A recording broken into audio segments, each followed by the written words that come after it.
Great introduction. This session is presented in collaboration with HSMAI. And as Chris mentioned in the morning, we're really grateful for their partnership with HEDNA and super excited to be here with Yves and Ethan to talk about Ancillary, I'm going to say it, which is primary. So let's have quick introductions because I know we're running a little behind. Yves, we'll start with you. Yes, of course. My name is Yves Pouliot. I'm from DUs. I'm the regional director for North America.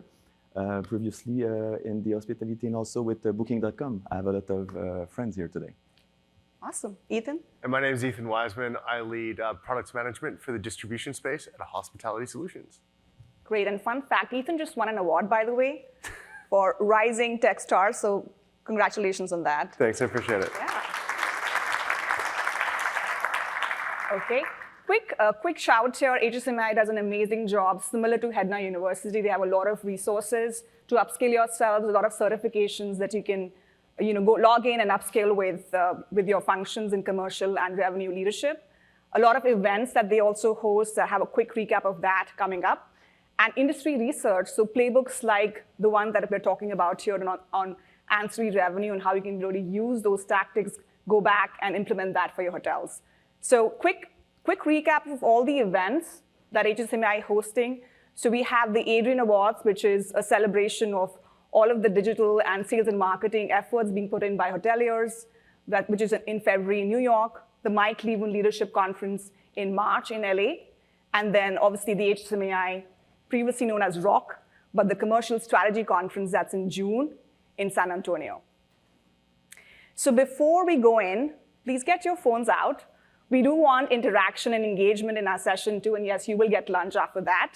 But let's start with a quick poll here. So if everyone can take their phones out and tell us, what is your favorite ancillary to buy? And while we're getting the responses, let's have Ethan start with you. What is your favorite ancillary? My favorite ancillary is an experience. I love it when a hotelier takes the time to curate an experience that's really tailored to their brand and delivers it to perfection. It's absolutely amazing. On my side, it's the same thing. It's the experience. As a matter of fact, this Christmas, I went to a resort and take some tennis course. I'm not sure if my tennis is good or better, but it improved. That's awesome. Someone's answering for me. Mine's a spa, so I see that on the board here. So a great recap of what that really includes in terms of ancillary, and we're seeing a lot of room upgrades, experiences, activity. Great to see that.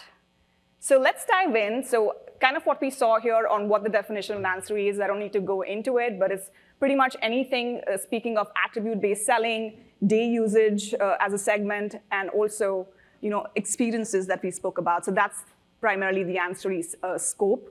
And then some data points from the report. In 2011, this is from AHLA, the ancillary revenue was about 1.7% of hotel revenue. And in 2026, with FIFA and all of the musical events and concerts happening across the globe, will represent about 10 to 30%, again, depending on the type of asset that you're operating, the location that you're in, that percentage variance may differ. So as we speak about that, we wanted to also kind of focus on some real customer stories and impact. So let's start with you, Ethan. Walk us through what impact are you seeing in your scope of customer portfolio when we look at attribute-based or ancillary selling? Yeah, we're seeing a drastic increase in total revenue that's being generated from additional products being offered by properties.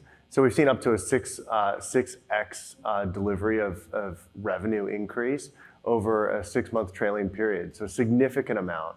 And so you can see that as the hotelier starts to refine and kind of play with what is my brand, what are the different offerings that I want to deliver, that revenue continues to increase over time. And Lalit mentioned a really, really interesting point this morning during the Amadeus Google session, where 40% will go back and start to look at, like, do I really want this room or do I want to shop based on price? We actually found a 7x reduction in cancellation rates as soon as someone booked with an experience or something else attached to the booking. So we've added other things like Sensible Weather, Protect Group, FlexPay, all into our booking funnel to ensure that you're actually making the customer more sticky. They've made a plan, they're committed to it, they've got a whole bunch of experiences, and that really contributes overall to the total delivery of revenue. Right. Ethan, you want to add to that? I have nothing to add, but I totally agree. Awesome. I think for me, innovation and flexibility, that really stands out. And we had a lot of workshops yesterday on AI, and it really connects the dots of giving the flexibility to hoteliers to be able to cater to that demand and context as the search is coming through the AI channel. And looking at some of other additional by region revenue impact, again, from Hospitality Solutions, you want to add some color here? Yeah, I think one of the things that I want to build on is that the breakdown of services versus policies and experiences and goods is not the same for every single brand. So when you're thinking about what do you want to curate as an offer, it has to be exceptionally relevant to the type of guest that your brand services. And so you can see here the diversity of the breakdown of each one of those categories when you move across different brands within the Hospitality Solutions portfolio.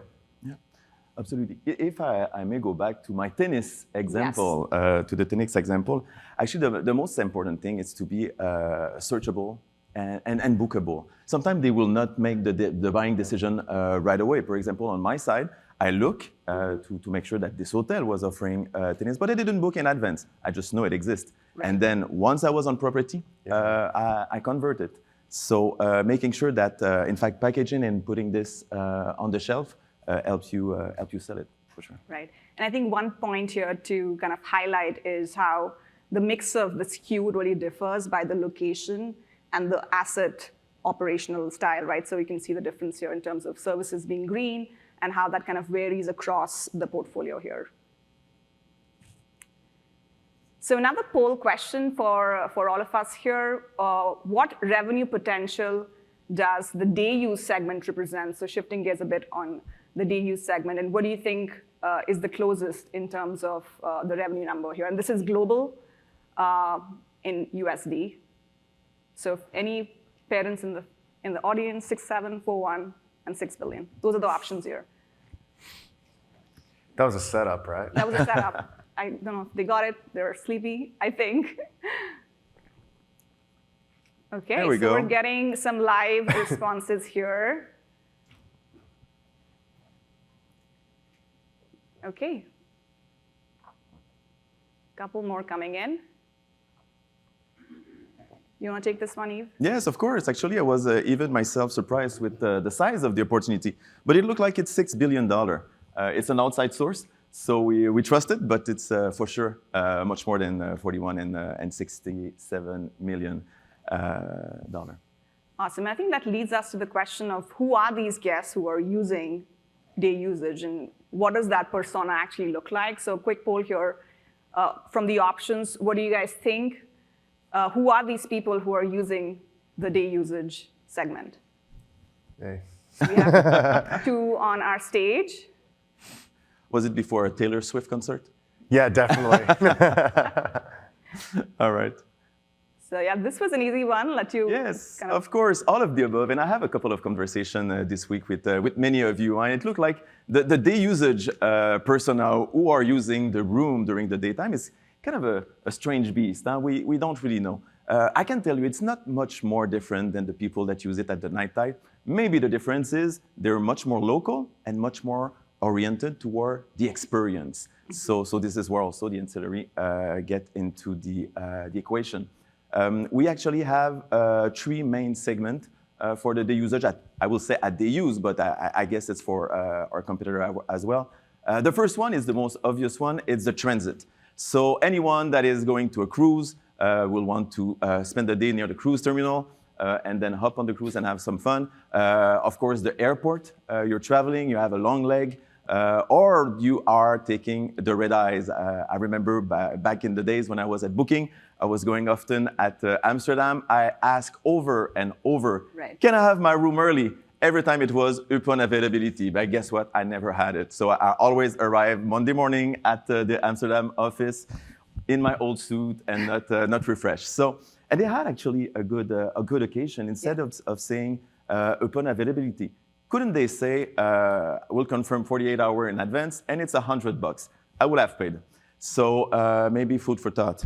The other segment is the business segment. So someone living an hour and a half from the city with a remote team, They will meet in often a suite. It can be in a Omni, in a club quarter, little winks to my friends here, or other business hotels. So this is an important also thing to keep in mind. Put some suites, executive suites, so the people can meet. Often those people will have a lot of F&B delivered at the room. So business is another segment. And the last one is the leisure segment. So we're talking about a couple who want to have a relaxing day. We talk about people that want to have a massage. We're also talking about a beach day or anything fantastic people can do actually at your hotel. Sometimes the room is not mandatory for the leisure. We don't always need to have the room. So this is why they use this launching Day Pass in the America in March. We've done the test in Dubai just last year, and it went well. Awesome. Any day users in the audience? No? No one's taken a red eye? Maybe tomorrow. So yeah, let's talk about some revenue impact here and go through this case study. Yes, of course. So we have a great case study, actually. One of our partner hotel have generated more than $1 million with us this year. I'm telling you, if you have an hotel in Wichita, maybe this is not a scenario that can happen, but in New York, anything can happen. So in short, what happened, we gave a great offer. They have many time slots, so they have an offering that is very flexible. Of course, if you only give a time slot of 3 or 4 hours in the middle of the day, you won't be able to cater to all the needs. So offer flexibility is always a good thing. Second, though, we add a lot of inventory. We have a lot of room to sell. So if we have product on the shelf, we will sell it. After this, I must say that they change a bit their way to operate. They put on board all the department, the maids, the people at the front desk and everything, so they could be able to flip the room. Of course, you're not obliged to flip the rooms twice if you do business, if you do day use. I mean, the goal is to sell the room once before to sell the room twice. So if it's been used from 10 a.m. to 6 p.m., clean it tomorrow. But in their case, they decided to get completely on board and have maids around the clock, so they are able to flip the rooms. And of course, last point is that they are offering a great offer for the F&B and the beautiful rooftop bars, so they are able to drive ancillary sales. So result, 1 million this year for them. And this is a 400-room hotel only. Can you imagine the impact that this have on their RevPAR and on their TRevPAR? I bet their revenue manager hit their bonus this year. Right. F&B multiplier. Do you want me to continue? Or yeah, you should go for it. All right, I'm gonna go. I think that this was the interesting point when we were kind of discussing during our prep session was the whole element of how ancillary revenue is also impacted with day usage, and there's a significantly higher revenue spend by guests who are using the room just for a day usage. So your tagline? It's my tagline, totally. It's actually when someone comes during the day to do a day usage, often they don't sleep in the room. And when you don't sleep, you can spend. So it's something to remember. So study prove that the F&B spent in average, it's much more higher. Same thing with the amenities, the activities and all that. So maybe you'll cut a bit your ADR and the rate, but you'll make it up on the ancillary side. Right. And that brings us to kind of the elephant in the room, which is, how do we make sure we've seen the strategies, we've seen the results, and all the cool things that you can do, and some of the real customer impact stories as well. How do we take that to a seamless tech integration? Because I'm sure the audience is thinking about that too in terms of how do we make that dream come true for some of the hoteliers in the room? Yeah, I think for a lot of properties, it comes down to being able to have a consistent set of PMSs, especially across the chain, that allows us to be able to integrate with the right players. I think that we're going to see a lot more that we need to do working with PMSs and task management organizations with regards to how they manage all these different SKUs and offerings so that we can truly operationalize it. And that's the kind of true thing is like, how do we get it in the hands of the guest as seamlessly as possible? Right. Yves? On our side, I must say that for the day usage, it seemed that the growth of the segment is growing faster than our technology capacity. I mean, last year in North America alone at day use, we had more than 1 million stays. But we don't integrate with all systems, and all systems are not able to integrate or to manage correctly day usage. This being said, we're working hard with a lot of chains and partners. I want to salute Hilton, with who we are doing a POC right now. successful, Accor, with who we are completely connected, and many others. So we're working on this path, and I hope that everyone will see the size of the opportunity and get on the train with us.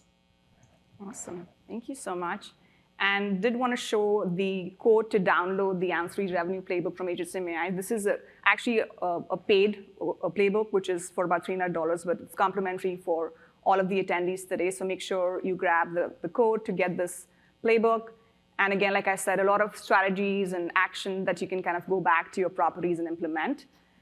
And the last one is just a quick shout to our HEDNA Revenue and Data Working Group. If you want to get involved and be part of the conversation, make sure you scan the code and sign up for the working group as well. That was the easiest $300 anyone ever made. Awesome. Thank you, everyone. Thanks a lot.